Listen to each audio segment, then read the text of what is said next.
Hi, this is Karon Thackston with MarketingWords.com and CopywritingCourse.com.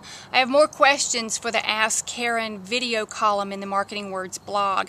The first is, whatever happened to Google's caffeine update that we heard so much about? Well, actually, good timing for this question. According to the official Google blog, it launched June 8th. So you should be seeing the results of this when you pull up search results from Google's homepage. Now, caffeine was actually an update for indexing. It was not an update for how Google ranks web pages. So they're still being ranked on the same criteria. However, you will probably see that the search results have been jumbled up a good bit. If you search for your websites or those of your clients, you may notice that there have been shifts in the order. Now, if this is not a rankings update, but it's an indexing update, why is this? Because basically, Google implementing caffeine has given them the ability to absolutely inhale so much more from the web than it ever had previously.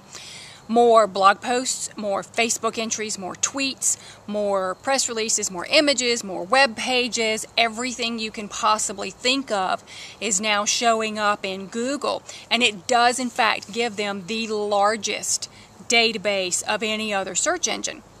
So because there are more websites in the database, there's basically more competition to get those rankings. So some new websites that have come into Google's database recently may go through the exact same ranking algorithm but come up higher than your website or the websites of your clients. So you do need to keep a watch on that. Another question. In caffeine, working within this update, what's a good way to make sure that you don't lose your rankings? Well, one particular way, certainly not the only one, but one to consider is keeping fresh content on your website. That leads to a third question that I always get asked when I mention fresh content. How often do I need to rewrite my homepage or my other web pages? That's not what I'm talking about. Fresh content can simply mean adding new information to your website. If you're doing article submissions, and you really should be, you can add those articles to your own website. Your blog posts count as fresh content. If you have an e-commerce website and you put customer-generated reviews on there, that's fresh content. If you feed in social media to your website so that Facebook entries show or tweets show, that's fresh content.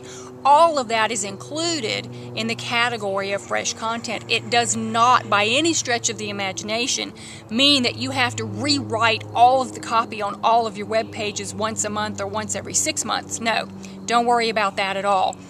These are the basics that you have to deal with when it comes to caffeine. I've got some more information for you later and a little experiment that I've been conducting over the last several months with pertaining to caffeine as well. So I'll get that to you as quick as I can. If you have questions, you want to ask me something about copywriting or search engine optimized copywriting, leave it below in the comments or reply section and I'll get to them just as quick as I can.